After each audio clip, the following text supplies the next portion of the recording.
आप सभी संस्कृत अनुरागियों का स्वागत। हम बीए पार्ट द्वितीय के जो प्रथम प्रश्न पत्र है उसके अंतर्गत जो सुखनासोपदेश है उसका अध्ययन कर रहे हैं। इसके प्रथम कुछ गद्यांश का हम अध्ययन कर चुके हैं। हमने इससे पहले जो गद्यांश पढ़ा है आज उस पर विशेष जो टिप्पणियां हैं या जो व्याकरणात्मक टिप्पणी है या उसमें कुछ विशेष बातें बताई गई हैं उसके बारे में विस्तार से चर्चा हम करेंगे। तो देखिए जो कल हमने गद्यांश पढ़ा था, यौवनारंभे च प्राय शास्त्र जल प्रक्षालन निर्मला अपि कालुष्यम उपयाति बुद्धि अनुज्जित धवलता अपि सैरागैव भवति यूनाम दृष्टि। ये वाला गद्यांश पढ़ा था।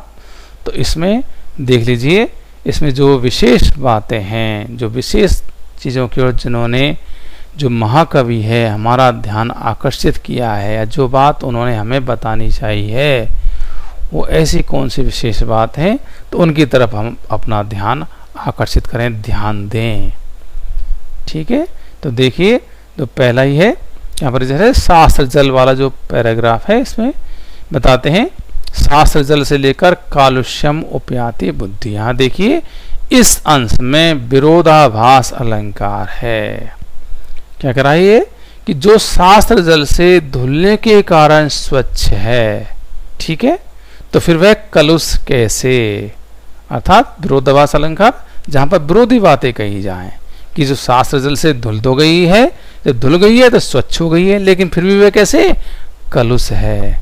तो शास्त्र जल से जो धुलने के कारण स्वच्छ है वह कलुष कैसे, तो विरोधाभास में फिर हम क्या करते हैं, इसका परिहार करते हैं। तो कलुष कैसे, तो इसका परिहार है विकार युक्त हो जाती है। ठीक है ना, जो शास्त्र रूपी जल से धुलने के कारण जो बुद्धि स्वच्छ है वह विकार युक्त हो जाती है। इसी प्रकार अनुज्जित धवलता अपि सैरागैव भवति, इसमें भी शुभ्रता ने त्यागने पर भी लाल हो जाती है। ठीक है, तो इस रूप में विरोध प्रतीत होता है, किंतु सैराग का अर्थ हम अनुराग युक्त लेते हैं, अनुराग युक्त हो जाती है करने से विरोध का परिहार हो जाता है। अतः यहाँ भी विरोधाभास अलंकार है। ठीक है, विरोधे सो अविरोधे अपि वृद्ध यद्वचे। ठीक है, ये इसका लक्षण है। वात्यायव, वात्यव तो इसमें उपमा अलंकार है। वात्यव जो वायु के समान, वायु जो बवंडर है, आंधी तूफान है उसके समान। ठीक है, तो यहाँ पर कौन सा अलंकार हो गया, उपमा अलंकार, जहां पर उपमेय और उपमान दोनों में समानता बताई जाए। ठीक है, तो यहाँ कवि की अति सूक्ष्म दृष्टि का परिचय मिलता है। कवि ने बहुत ही बारीक दृष्टि से सोचा है। क्या मिलता है, क्या सोचा है कि युवा अवस्था के आरंभ में रजोगुण इतना प्रबल होता है कि व्यक्ति वासनात्मक अनुराग में उसी प्रकार अंधा हो जाता है जैसे तेज आंधी में किसी को कुछ नहीं सूझता। ठीक है, रजोगुण तीन गुण होते ना, सत्वगुण, रजोगुण और तमोगुण। तो उनमें से जो रजोगुण होता है जो कि चंचल होता है, जिसका स्वभाव कैसा है, चंचल है, गतिमान है, तो जो रजोगुण है वो युवावस्था में इतना प्रबल हो जाता है कि व्यक्ति वासनात्मक अनुराग में उसी प्रकार अंधा हो जाता है जैसे तेज आंधी में किसी को कुछ नहीं सूझता। परिणाम क्या होता है, उसका अधः पतन हो जाता है। मनुष्य पत्ते की भांति नगण्य तुच्छ हो जाता है। ठीक है, अब है इंद्रिय हरिण हारणी, ये वाला जो है वाक्य है, इसमें देखिए इसमें परंपरित रूपक है और उपभोग में मृग तष्णिका का आरोप करने के कारण इंद्रियों पर हरिण का आरोप करना पड़ा। ठीक है, तो यहां पर क्या हो गया, रूपक अलंकार हो गया। मृग तृष्णा, मृग तृष्णा, उपभोग मृग तृष्णिका जो हमने पढ़ा है। तो मृग तृष्णा क्या है कि मृग तृष्णा एक पारिवारिक शब्द है। मृग तृष्णा किसे कहते हैं कि मरुभूमि में प्यास से व्याकुल मृग जब मध्याह्न में क्षितिज की ओर देखता है तो सूर्य रश्मियों में उसे लहरों का भ्रम हो जाता है। वह जल अभिलाषा में यहाँ वहाँ भागता है, फिर आगे उसे उसी प्रकार की भ्रांति होती है और इस प्रकार वह प्यासा मृग दौड़ते दौड़ते पानी की खोज में पानी को देखता हुआ मर जाता है, लेकिन उसे पानी नहीं मिल पाता। इसी भ्रांति को मृग तृष्णा कहा जाता है। ठीक इसी प्रकार कामी पुरुष सांसारिक भोगों से तृप्ति की भ्रांति में उत्तरोत्तर भोगों का अनुभव करता है, किंतु उसे तृप्ति नहीं होती और अंत में वह क्षीण शरीर हो विनष्ट हो जाता है। ठीक है ना। और अगला जो वो है उसमें हमने देखा कि नास्यति च दिंग मोहे इवन्मार प्रवर्तक है पुरुषम अत्यासंज्ञो विशेषु। ठीक है। तो इस अंश में उपमा अलंकार है। ठीक है ना। इव उन्मार्ग प्रवर्तक है, इव उपमावाची शब्द है। ठीक है। दिशा ब्रह्म होने पर व्यक्ति सही मार्ग का परित्याग कर गलत रास्ते पर चलकर नष्ट हो जाता है। उसी प्रकार विषयों के प्रति अत्यासक्ति व्यक्ति को कुमारगामी बनाकर पतित कर देती है। ठीक है ना।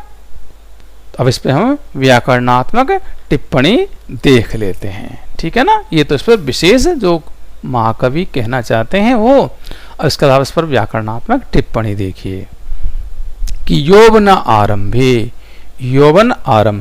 यौवनस्य आरंभे षष्ठी तत्पुरुष शास्त्र जल प्रक्षालन निर्मला। तो शास्त्र जलेन प्रक्षालनम शास्त्र जल प्रक्षालनम शास्त्र जल प्रक्षालन निर्मला। तो देखिए शास्त्र जलेन प्रक्षालनम शास्त्र जल प्रक्षालनम तृतीया तत्पुरुष तेन निर्मला। ठीक है। अगला अनुज्झित धवलता, अनुज्झित धवलता न उज्झिता अनुज्झिता न समास अनुज्झिता धवलता यसा बहुरी। ठीक है। से रागा जो शब्द आया राग है, राग से युक्त यानी रागेण सह वर्तमाना। ठीक है। और इससे आगे तो राग का जो है कह रहा है जैसे व्यक्ति को युवावस्था आती है तो युवावस्था में शास्त्र रूपी जल से धुली हुई बुद्धि भी कलुषित हो जाती है। युवकों की दृष्टि अपनी धवलता भले ही नहीं छोड़े किंतु होती यह सैराग ही है। यहाँ जो राग शब्द है लाल और आसक्ति इन दो अर्थों को व्यक्त कर रहा है। अगला शब्द है बात्या। ठीक है। तो बात जो शब्द है बात्या उसमें देखिए स्त्रीलिंग का शब्द है बात प्लस ये प्लस टाप जिसका अर्थ होता है आंधी तूफान धूल का भवंडर। शुष्क पत्रम शुष्कम पत्रम शुष्क पत्रम शुष्कम पत्रम कर्मधारी है। ठीक है। समुद्भूत रजो भ्रांति समुद्भूतानाम रजसाम धूलिनाम भ्रांति भ्रमणम यस्सा सा बहुव्री है। अर्थात समुद्भूतानाम रजसाम भ्रांति ही यस्सा सा बहुव्री समास हो गया। और प्रकृति पक्ष में जब देखते हैं तो समुद्भूतस्य रजस है रजोगुण से भ्रांति यस्साम सा। ठीक है। यानी उत्पन्न हुए रजोगुण की भ्रांति से युक्त। आत्म इच्छया आत्म इच्छया आत्मन है इच्छा इति आत्म इच्छया तया षष्ठी तत्पुरुष। आत्म इच्छया आत्मन इच्छा इति आत्म इच्छा तया आत्म इच्छया षष्ठी तत्पुरुष। यौवन समय यौवनस्य समय षष्ठी तत्पुरुष तस्मिन् प्रकृति प्रय उपसर्ग क्री धातु तीन प्रत्यय है। तीन प्रत्यय इसका प्रकृति जिसका अर्थ है स्वभाव भी होता है। ठीक है ना। ये है। ठीक है। इंद्रिये हरिण हारिणी, हरति इति हारिणी। ठीक है, इंद्रियाणि एव हरिणा, इंद्रिये हरिणा, कर्मधारिये तेसाम हारिणी। ठीक है ना। उपभोग मृग तृष्णिका, उपभोग है एव मृग तृष्णिका, उपभोग मृग तृष्णिका, उपभोग है एव मृग तृष्णिका। जो उपभोग है कैसे बनाए, उप भुज धातु घे प्रत्यय है। ठीक है। दुरंता, दुष्ट है अंत है यस्सा, दुरंता दुष्ट है अंत है यस्सा, यानी कि बुरे अंत वाली। ठीक है। अब देखिए आगे, विषयों जो होती है ना कि विषयों के उपभोग की कामना भी मृग तृष्णा के समान तरुण और तरुणियों को नव यौवन में बार बार खींचती रहती है। अतः विषयों के उपभोग की तृष्णा का अंत या परिणाम दुखदायक ही होता है। यौवन में मनुष्य राग द्वेष आदि से निवृत्त चित्त वाला होकर विषयों के चक्कर में फंसता ही चला जाता है और अंत में अपना सर्वनाश कर बैठता है। ठीक है ना। आगे वाक्य में इसी बात का वो संकेत दे रहे हैं। जैसे नव यौवन कसायिता आत्मन है, नवम च तत् यौवनम, नव यौवनम, नव यौवनम कसायिता आत्मन से नवम च तत् यौवनम, नव यौवनम, कर्मधारी है नव यौवनेन कसायिता आत्मा यस्य से तस्य। ठीक है। यानी कि नव यौवन से कसैले अंतःकरण वाला। कसायिता, कसाय प्लस इतच, जो कसायिता शब्द बना है कषाय प्लस इतच। आस्वाद मानानी, आ स्वद धातु है यक और सानच। ठीक है। आस्वाद मानानी यानी आस्वाद लिए जाने वाले। मधुर तराणी, मधुर तराणी अतिशयन मधुराणी, मधुराणी कैसे बनाए, मधुर प्लस तरप प्रत्यय है। ठीक है। इसका अर्थ होता है बहुत मधुर।